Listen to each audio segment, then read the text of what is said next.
আপনাদের সঙ্গে রয়েছে আমি শর্মিষ্ঠা। ভোটের আগে আরো একটি অডিও ক্লিপ প্রকাশ করলো বিজেপি। এবার শীতলকুচি নিয়ে অডিও টেপ প্রকাশ করেছে বিজেপি। কি বলা হয়েছে সেখানে শুনবো। মাথা ঠান্ডা করে ভোটটা করো, তারপরে বিচার আমরা করবো। একদম আমি অ্যারেস্ট করাবো সব কটা সিআরপিএফকে। ডেড বডি গুলো এখন রেখে দাও, কালকে ডেড বডি গুলো নিয়ে র্যালি হবে। আজকে পরিবারগুলোকে বলবে কেউ ডেড বডি নেবে না। ঠিক ঠিক ঠিক সব থাকবে এবং আজকে আগে ভোটটা করে নাও মাথা ঠান্ডা করে। একদম একদম চালাকি হচ্ছে যাতে তুমি ভোটটা না করতে পারো, ঘুরে বেড়ে যাও। একদম একদম কাশি ফিল্ডে আমি পড়ে আছি। করেছিল এরা কারা করেছে? CRPF CRPF CRPF. লোকগুলো কারা? লোকগুলো কারা? ওগুলো আমাদেরই লোক, আমাদেরই লোক। কাজ করো, পুরো এফআইআর করবে লয়ারকে দিয়ে, নিজের ইচ্ছে মতো করবে না। ওকে ওকে। এফআইআর বাড়ির লোক যেটা করবে আমি বলে দেবো আফটার ইলেকশন। ঠিক ঠিক। এখনই পুরো স্টেটমেন্ট নিতে গেলে করবে না, ভালো করে এফআইআর করতে হবে লয়ারের সাথে কনসাল্ট করে, যাতে এগুলো ওদের কমান্ডার থেকে শুরু করে এসপি থেকে শুরু করে সব কটা পাচ্ছে। এসপি কেও পাঠাতে হবে, আইসি কেও পাঠাতে হবে। ঠিক ঠিক। এখন মাথা ঠান্ডা করে ভোট করে এজেন্টদের চেঞ্জ দাও। সব বুথে নিশ্চিন্তে কাজ সব বুথে এজেন্ট আছে। দুটো যা গিয়ে বলে আমি যাচ্ছি, সব থেকে জায়গায় যাচ্ছি। মানুষ চারিদিক দিয়ে বলি যে চিন্তা করার কোনো কারণে ভোটটা না দিতে পারেন যাতে, তার জন্য এরা এরকম করে। ওরা এনসিআর করবে, ওরা ডিটেনশন ক্যাম্প করবে। তাই একদম একদম কোনো চিন্তা নেই। ঠিক আছে, আমি দেখে নিচ্ছি। অডিও ক্লিপ আমরা শুনলাম, কিন্তু বিজেপি এরপর কি বলছে শুনুন। मुख्यमंत्री को लॉ इन्फोर्सिंग एजेंसीज के साथ खड़ा होना चाहिए था, तो ममता बनर्जी उन लोगों के साथ खड़ी दिखाई पड़ी जो लोग फ्री और फेयर इलेक्शन नहीं होने देना चाह रहे थे और उनके मृत शरीर को लेकर जुलूस निकालना चाहते थे। इस प्रकार से कोई जुलूस निकला होता तो प्रदेश में किस प्रकार की दंगे होने की संभावना पैदा हो सकती थी। प्रदेश के कर्मचारियों को अपने राजनीतिक लाभ के लिए फंसाने की बात कर रही हैं। अगर भाजपा जीती तो एनपीआर इंप्लीमेंट किया जाएगा। इस प्रकार का दुष्प्रचार अगर मुख्यमंत्री स्वयं करें, जिससे माइनॉरिटीज के मन में भय पैदा हो और वो टीएमसी को वोट करें, तो आप समझ सकते हैं कि पिछले 10 सालों में जो तुष्टीकरण की राजनीति ममता बनर्जी ने करी है, उससे इस देश के सामाजिक ताने बाने को कितना नुकसान पहुंचा होगा। মৃতদের ডেড বডিও নিয়ে তুষ্টিকরণের মাধ্যমেই উনি আবার বাংলায় একটা এরকম দাঙ্গা বাঁধানোর চেষ্টা করছেন। কারণ মাইনরিটি ভোট উনি দেখছেন চারিদিকে নানা রকম ভাবে, তারাও বিশ্বাস করতে পারছে না। আর কারণ তুষ্টিকরণের রাজনীতি করেও কিছু করতে পারেননি। একবার বলছেন র্যালি করবো, একবার বলছেন মানুষের কাছে ডিটেনশন ক্যাম্প করবো, এনপিআর করবো। এই কি ধরনের কথা? নির্বাচন কমিশনকে গিয়ে আমরা আর্জি জানাবো যাতে এই অডিও ক্লিপ যেটা আছে সেটা যেন ভালোভাবে শোনেন। এরকম ঘটনা উনি ঘটানোর যে কোনো ভাবে চেষ্টা করবেন। এবারে পারেননি, আবার চেষ্টা করবেন ভোট নেওয়ার জন্য। বিজেপি বলছে এই অডিও ক্লিপে তৃণমূল নেত্রীর সঙ্গে পার্থ প্রতিম রায়, অর্থাৎ শীতলকুচি তৃণমূল কংগ্রেসের প্রার্থী, তার সঙ্গে কথা হয়েছে। এই অডিও ক্লিপ নিয়ে তার সঙ্গে কথা হয়েছিল, কি বলছেন শুনুন। চক্রান্ত যেভাবে বিজেপি ঘৃণ্য চক্রান্ত করছে এবং প্রতিটি মুহূর্তকে ফলো করার চেষ্টা করছে, এটা নক্কারজনক। ঠিক আছে, আর বিষয়টা এই ধরনের কোনো বাক্যালাপি হয়নি আমার সাথে। ঠিক আছে, এবার ব্যক্তিগত স্তরে আমাদের তো বিভিন্ন সময় কথাবার্তা হয়। ঠিক আছে, কোন বিষয় কি বিষয় আমি না দেখে না শুনে বলতে পারছি না। এই রেলিগেতে এই নিয়ে কথা হচ্ছিল তৃণমূল কংগ্রেস নেতা তাপস রায়ের সঙ্গেও। তিনি ঠিক কি বলছেন শুনবো।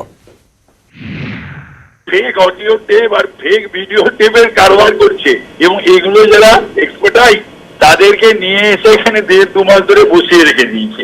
একটা party based on fake audio tape and video tape. কোনো অর্থ হয় না এতদিন পর কেন, সেটা দল নিশ্চয়ই ভাববে, দল নিশ্চয়ই নেবে। আর এক কথা, এটা পুরো ফেক, মিথ্যা।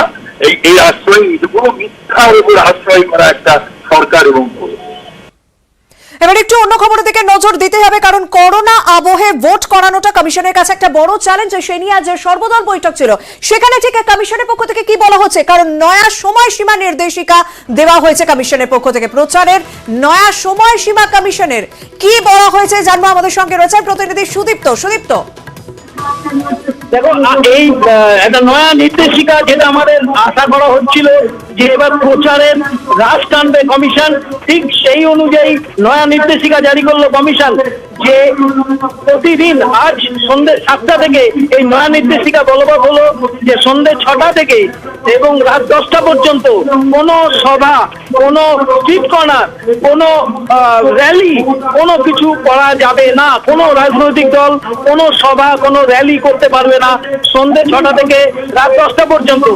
একই সঙ্গে আরো একটি তাৎপর্যপূর্ণ নির্দেশিকা দিয়েছেন যে লাস্ট 3টে দফা অর্থাৎ ষষ্ঠ, সপ্তম এবং অষ্টম এই 3টে দফার প্রচারের সময়সীমা যেটা 48 ঘন্টা সাধারণত থাকে, সেই 3টে দফাতেই 72 ঘন্টা সাইলেন্স পিরিয়ড করা হয়েছে।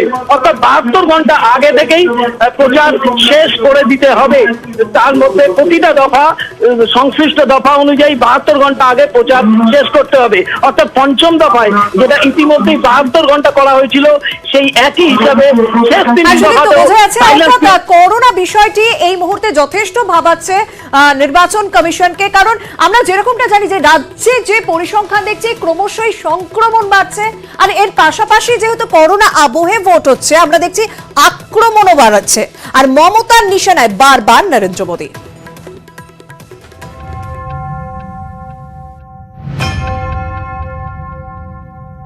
বাংলাকে বাংলার মতো ভাবতে দিন। বাংলায় কোভিড ছড়াবেন না নরেন্দ্র মোদীজি। ভোটের বাংলায় লাফিয়ে বাড়ছে করোনা। রাজ্যে প্রতিদিনই সংক্রমণের গ্রাফ ঊর্ধ্বমুখী। রাজনীতিতেও করোনার সংক্রমণ। মমতা বন্দ্যোপাধ্যায়ের নিশানায় বারবার নরেন্দ্র মোদী। আমরা ইলেকশন কমিশনকে বলবো, বহিরাগত যারা বাংলায় থাকে না তাদের বাংলায় অ্যালাউ করার কোনো প্রয়োজন নেই। বহিরাগত গুন্ডারা চলে আসছে, কোভিড নিয়ে চলে আসছে, এখানে প্যান্ডেল করতে প্রধানমন্ত্রীর লোক আসছে বাইরে থেকে। বাংলায় কোভিড ছড়াবেন না নরেন্দ্র মোদীজি। কোভিড ছড়াচ্ছে, ভ্যাকসিনের যোগান নিয়েও বাড়ছে চিন্তা। এ নিয়ে মমতার আক্রমণ মোদীকে। আমি একটা চিঠি লিখেছিলাম, প্রধানমন্ত্রীকে বলেওছিলাম মিটিং এ, যত মানুষ আছে সবাইকে বিনা পয়সায় কোভিডের ইনজেকশন দিয়ে দেওয়া হোক। গত 6 মাস টাইম পেয়েছে, যদি দিত তাহলে আজকে কিন্তু নতুন করে কোভিড আমরা বাড়তো না। নরেন্দ্র মোদী সরকার শুধু নির্বাচন করতে গিয়ে কোভিডকে নেগলিজেন্স করেছে। ওদিকে রাজস্থানে হয়েছে প্রচুর, গুজরাটে ভর্তি নরেন্দ্র মোদীর গুজরাট কোভিড নিয়ে পুরো বাংলা দখল করতে চায়। অনেকদিন আগে চিঠি লিখেছিলাম যে কোভিডের জন্য আমাদের ওষুধটা পারমিশন দেওয়া হোক, আমরা বিনা পয়সায় সবাইকে কোভিড ইনজেকশন দিয়ে দেবো। সেটাও আপনি দেননি। কেন দেননি জানি না, পলিটিক্স ছাড়া তো আর কিছুই করেননি। দিল্লি থেকে যে কেন্দ্রীয় সরকারের কেন্দ্রীয় বাহিনী আসছে, তাদেরও অনেকের কোভিড হয়ে যাচ্ছে এবং তারা তো কোভিড নিয়ে অনেকে আসছে। করোনা নিয়ে মোদীর বিরুদ্ধে মমতার সুর সপ্তমে। বিজেপিও জবাব দিতে দেরি করেনি। নরেন্দ্র মোদী কোভিড ছড়াচ্ছেন এই কথা শুনলে শুধু ভারতবর্ষের মানুষ নয়, ভারতবর্ষের বাইরের মানুষ, এমনকি পাকিস্তানের মানুষও হাসবে। শুধু নিজের দেশ নয়, যে সমস্ত রাষ্ট্রের সঙ্গে আমাদের বৈরিতা আছে তাদেরও কোভিড ভ্যাকসিন দিয়ে সাহায্য করেছে নরেন্দ্র মোদী। অভিযোগের তালিকা যত বড় হবে, জয়ের ব্যবধানও ততটাই বড় হবে। এখনো 4 দফা ভোট বাকি। পারদ ঊর্ধ্বমুখী করোনার গ্রাফও। সবাই ভাবছেন কি হয়। নিউজ 18 বাংলা। রাত পোহালেই জানি পঞ্চম দফার ভোট, তবে আগামী যে 3 দফা রয়েছে ষষ্ঠ, সপ্তম, অষ্টম, সেখানে মতুয়া ভোট একটা বড় ফ্যাক্টর। আর সেই মতুয়া ভোটের নজরে রয়েছে অমিত শাহ। তেহট্টে গিয়ে অমিত শাহ তাদের নাগরিকত্ব দেওয়ার যেমন আশ্বাস দেন, এছাড়াও ঠাকুরনগর স্টেশনের নাম বদলে শ্রীধাম ঠাকুরনগর স্টেশন করার প্রতিশ্রুতিও দিয়েছেন অমিত শাহ। कमल के फूल पर बटन तो दबाना है, मगर इतने गुस्से के साथ दबाना कि बटन तो तिहट्टा में दबे, कलकत्ते में दीदी को करंट लगे, करंट। কখনো হুঙ্কার, কখনো মতুয়া দাস। भारतीय जनता पार्टी की सरकार आने वाली है। मतवा समाज और नाम शूद्र समाज को गौरव के साथ भारत के नागरिक बनाने का काम ये भारतीय जनता पार्टी की सरकार करेगी। রাজ্যের 83 আসনে মতুয়ারা ফ্যাক্টর। নদিয়ায় 8 আসনে, এর মধ্যে তেহট্টে মতুয়া প্রায় 30%। শুক্রবার সেই তেহট্টে গিয়ে বারবার মতুয়াদের মন জয়ের চেষ্টা করলেন মোদীর সেনাপতি। नागरिकता पाने वाले शरणार्थियों के लिए 100 करोड़ का एक फंड भी मुख्यमंत्री की अध्यक्षता में बनाया जाएगा। वो सभी मतवा समाज नाम लोगों के कल्याण का काम करेगा। सरकार बनने के पहले सप्ताह में ही ठाकुर नगर रेलवे स्टेशन का नाम बदलकर श्री धाम ठाकुर नगर रेलवे स्टेशन करने का काम ये भारतीय जनता पार्टी। বাংলাদেশের সীমান্তে তেহট্ট এই ভূগোল এবং ভোটের অঙ্ক বুঝে সাহস্ত্র করলেন অনুপ্রবেশ ইস্যু। वो नहीं रोक सकते क्योंकि उनकी ये घुसपैठी है, घुसपैठी उनकी वोट। घुसपैठ रोकने का काम केवल और केवल भारतीय जनता पार्टी की सरकार करती है मित्रों। सरकार অনুপ্রবেশ, গরু পাচার, নানা অস্ত্রে শান, শাহের নিশানায় নাম না করে অভিষেক বন্দ্যোপাধ্যায়।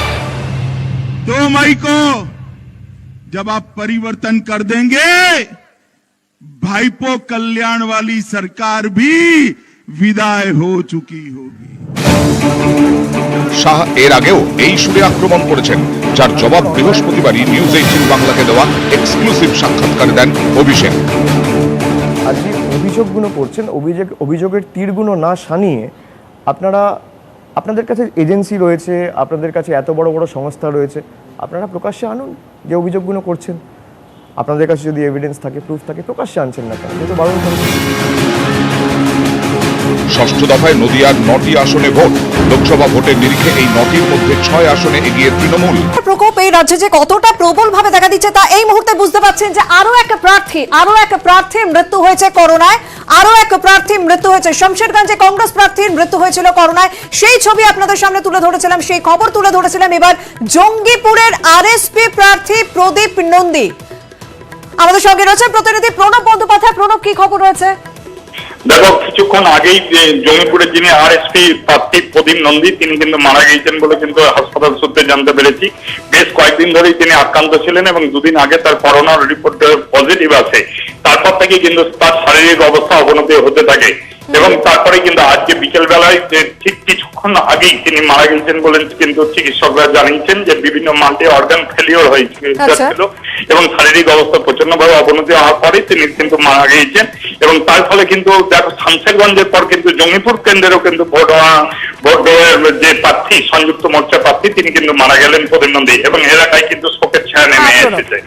ধন্যবাদ। শমশেরগঞ্জে কংগ্রেস প্রার্থী মৃত্যু হয়েছিল। এবার সেই মুর্শিদাবাদের জঙ্গিপুরের আরএসপি প্রার্থী প্রদীপ নন্দী, তার মৃত্যু হয়েছে।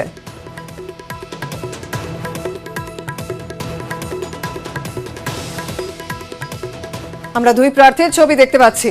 শমশেরগঞ্জে যে কংগ্রেস প্রার্থীর মৃত্যু হয়েছিল তার ছবি একদিকে যেমন দেখলাম, তার পাশাপাশি জঙ্গিপুরের প্রার্থী আরএসপি প্রার্থী প্রদীপ নন্দী, তারও মৃত্যু হয়েছে করোনায়।